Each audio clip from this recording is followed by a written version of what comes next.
So people are quitting Yu-Gi-Oh! Again. Hey guys, Otaku back with another competitive Yu-Gi-Oh! Discussion video. So I am once again, as per usual with a lot of these things, because I only upload on Mondays, late to the party. Every other Yu-Gi-Oh! Content creator around the sun has already made a video talking about this, but essentially, Jessica Robinson, a very well-known professional player in Yu-Gi-Oh!, has just recently quit Yu-Gi-Oh! She made a whole video talking about it and just realistically her reasons why, most of which are pretty valid, but it does open up the room for, once again, the discussion of a lot of the problems that Yu-Gi-Oh! Is facing as of like the last couple years, but realistically, some of these have been a problem since almost day one. And the reason this has become a topic of discussion again is because this is a professional player speaking out against the game and even giving their personal opinions as to why they just can't really find a home in Yu-Gi-Oh! Anymore. This isn't your ordinary locals legend complaining on the internet because their 60 card pile dog shit deck lost to Fiendsmith Snake Eye for the umpteenth time. So let's go ahead and talk about the issues that Jessica brings up in her video and kind of go over where she's coming from with this. But before we do, I do want to point out that about 80% of you that watch my videos are not currently subscribed to the channel, and if you like competitive Yu-Gi-Oh! Content, whether it's deck profiles, meta discussions, or even just new cards,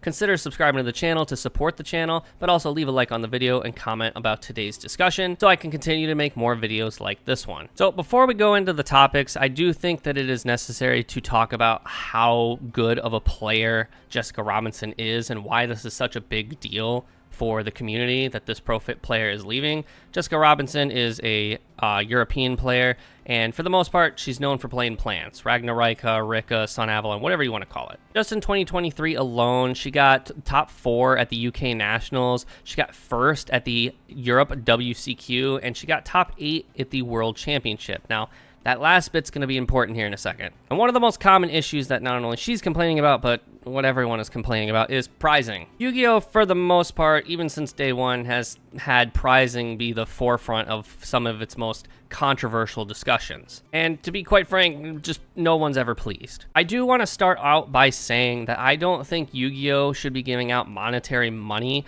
I don't think that's necessary. Plenty of other games don't do that and still have pretty good prize support. But at the same time, I don't really think it's necessary that people should be able to make a living off of Yu-Gi-Oh! I don't think that's a necessity for the health of the game. And I truly do believe that the people who do think that you should make a living off this game are the people that aren't topping to begin with. But for the most part, Yu-Gi-Oh! Has had pretty much the same prize support since day one. There, of course, is the prize card, which for the longest time was playable and also had meta relevancy in some way, shape, or form. Or, you know, you have the cards now, which are just vanilla monsters, and once again, people are complaining about that. I think they look cool. And I think the prize card is fine. I don't think that necessarily needs to be playable. I think the whole point of a prize card is a trophy, essentially. And other card games, for the most part, do give out a prize card for high-level tournament play. And I don't think that's where people are really complaining here. It's the remaining prize support that people are complaining about. So it's stuff like regionals. It's basically top 8, you get a playmat, which is really difficult to sell because it's usually not very good and it's not very well made. And then top 4, you get a deck box that looks really just shitty and poorly made. And then it's pretty much the same for like YCSs, except for first place gets a Nintendo Switch, which is a 7-year-old console. So like, good luck selling that for full price. I do think a lot of people expect that they should be able to make their money back if they top an event, because for the most part, you're getting, again, a mat, a deck box, and if you win, you get a Nintendo Switch. The Nintendo Switch can probably pay for your travel. If it's a YCS, most likely could pay for your travel, but it's going to be really hard to sell the playmat because, again, they are very poorly made and it's just really hard to sell them. Now, where I do think that it could improve on prize support is, quite frankly, like, the mat is cool. I think the mat could stay, the deck box could stay, but I do think that maybe the Nintendo Switch has been a little outdated of prize support, but I also just think we should be giving out product as prize support. I mean, look at stuff like Lorcana. Yes, Lorcana is a newer card game, so they do have to make a mainstay of themselves with better prize support that they're going to have now that they might not have later down the road, but they give out a lot of product. And I'm not saying Yu-Gi-Oh! Has to, but giving out product feels a lot more satisfying than giving out a playmat a deck box and a Nintendo Switch. Kind of to the point for some people where it's a lot more rewarding to top locals than it is to top regionals and even nationals. Because for a lot of local stores, you're either winning product, or if they're not OTS certified, they're winning most likely store credit. Which from a Yu-Gi-Oh player standpoint, it feels a lot more rewarding to win the shiny cardboard or win store credit that you can later use to buy product than it does to win a playmat that you may or may not have even wanted. Because what I don't think Konami realizes is at the end of the day, we're all here for the cardboard. We're here for the shiny cardboard. And yeah, we may not open the product's prize support that we are given, but we'll sell it to someone who will open it. And I think that's the biggest complaint. Even in Jessica's video, they talk about how these professional players practice up to like 3 to 8 hours a day, every day. And they make content, of course, so that's how they make their living, to be able to do these 8-hour practice days or whatever. But for the most part, these professional players, they put a lot of time into the game. And it can definitely feel a little unwelcoming and even dissatisfactory to sink all this time into playtesting a deck or playtesting a format just to kind of get blown out by blowout cards, which we'll talk about later. But also, even if you top 8, you're not really guaranteed much. Jessica Robinson goes into it into her video, but like I said, she got top 8 at the World Championship of 2023, and she walked away empty-handed. Not only do you have to get your invite to go to Nationals, but then you have to do very well at Nationals to be able to go to the World Championship. And at the World Championship, again, she got top 8. So in 2023, she was labeled one of the top 8 players of the entire game, and she's walking away empty-handed. And I'm sorry, I don't care who you are, but that does not feel very fun to be able to play your heart out, test your heart out, become one of the top players of the entire game, and you don't get anything to show for it. As I said before, this is a topic that has gone to be controversial over a long time at this point. Players like Pac and even Jesse Cotton have even recently talked about Jessica's video as well, talking about just the prize support is not ideal and it really should improve in some manner, even if it's not monetary. Like I said, I don't think Yu-Gi-Oh! Necessarily needs monetary value to be able to compete with the other card games for prize support. I think we just need to give out product. I want to preface that I do think that the prize support for a regional is pretty fine. It's a regional. It's not like a super high level competitive event, but topping a YCS or a national event, I think should have a lot better prize support, whether it's product or something else. One thing I saw happen at last year's Nationals, I don't know if they did it for this Nationals, so don't quote me, but what I saw them do at last year's Nationals was that the top like 4 players got like every Starlight from every set that was released that year, which is pretty cool for either the collector standpoint or if they just want to sell those Starlights, go for it. It could be understandable why they didn't do that this year, because every Ultra and every Secret Rare from every set was a quarter century rare, so giving out every quarter century rare, that would be a hefty load. But something like that kind of promotes and incites players to want to do well at this game. At the current moment, aside from just wanting to be the best, a lot of professional players don't really have that excitement or that enthusiasm to play well, because what are they going to show for it? Now, of course, I'm not speaking for every professional player. By no means am I even a professional player, but I can understand where players like Jessica Robinson are coming from. The next big problem is one that we've all been kind of talking about for the last while, is power creep. Yu-Gi-Oh! Has certainly got to a point where cards are just doing too much for nothing. One of the biggest examples of this is Snake Eye Poplar. Snake Eye Poplar has like 3 effects. When it's added to the hand by card effect, it can special summon itself. When it's special or normal summoned, it can add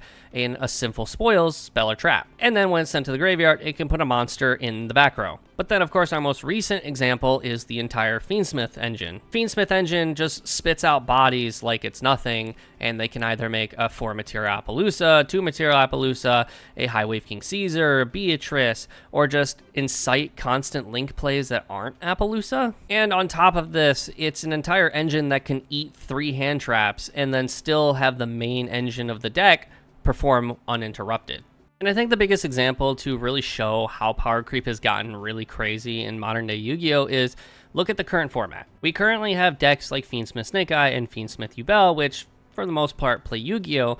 And then every other deck in the format is currently designed to not play Yu-Gi-Oh! We have decks like Branded that are still doing the Gimmick Puppet lock. We have decks like Gimmick Puppet that are just FD King. We have Runic Stun. We have decks that just run Floodgates nonstop. We have Centurion that is just Calamity locking you. The entire premise of Yu-Gi-Oh! At this point has become prevent your opponent from playing Yu-Gi-Oh! And this could also be argued with even Fiendsmith Snake Eye and even Fiendsmith Yubel, where the entire name of the game is go first and prevent your opponent from playing the game by building an unbreakable board. Now, it would of course just be easy to say like, oh, we can just stop the power creep by making things have restrictions or costs or make archetypes only run in their own archetypes. It unfortunately is not that easy. We're 25 years into this game and the damage has pretty much already been done. A lot of the Yu-Gi-Oh! Community is saying that Yu-Gi-Oh! Is due for a new Master Rule. I think the Master Rule is currently fine as it is, but that's my own personal opinion. Yu-Gi-Oh! Of course still has its flaws, and I do think that the most common flaw right now is our time rules. Now, I do think current time rules are better and healthier for the current game than the old time rules. The old time rules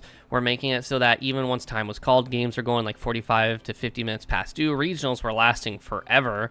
Whereas the current time rules, they go maybe 20, 30 minutes past due, given maybe the time extensions. However, of course, the time rules currently are not foolproof either. We have cards that are entirely based around winning the game in time, which promotes slow play. But at the end of the day, the main topic here was that power creep has gotten a little out of hand. It can certainly feel very overwhelming to players that are either just coming into the game or they don't have the money to buy all these top decks, so they're playing rogue decks, and they can't really compete with the top deck of the room. That being said, of course, the current format has like 3 or 4 budget decks that are arguably competitively viable, like Gimmick Puppet and Tenpai, but that is an example exclusive to this current format, whereas like past formats, it may not be as relevant of an example. Now, the one big thing that's really trying to keep power creep in check is the Forbidden Limited list. And up until this upcoming Forbidden Limited list, Konami has had zero communication with us on when these things come out, so we have to guess. And unfortunately, I think the big reason that a lot of the community is disappointed is because the past few Forbidden Limited lists haven't really done anything. The problem with the Forbidden Limited list is Konami is more reactive than preventative with them.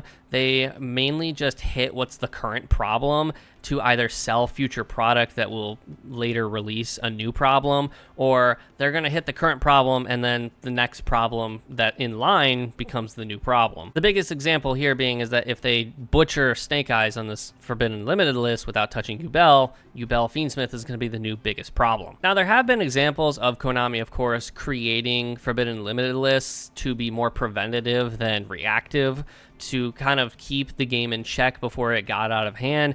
The biggest example I can think of is 6th Sense, which it came out limited on release, which was one too many. And hopefully with the communication of the Forbidden Limited list that is coming out in late August, they'll continue to have communication with us on when the next Forbidden and Limited list is, so we can kind of continue to have that connection with Konami.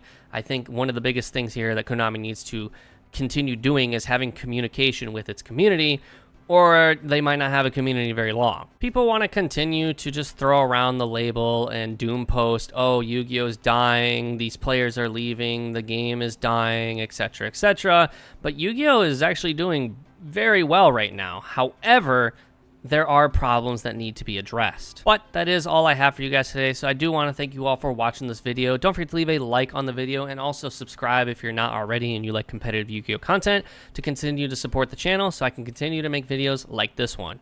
But with that, I'll see you all in the next video. See ya!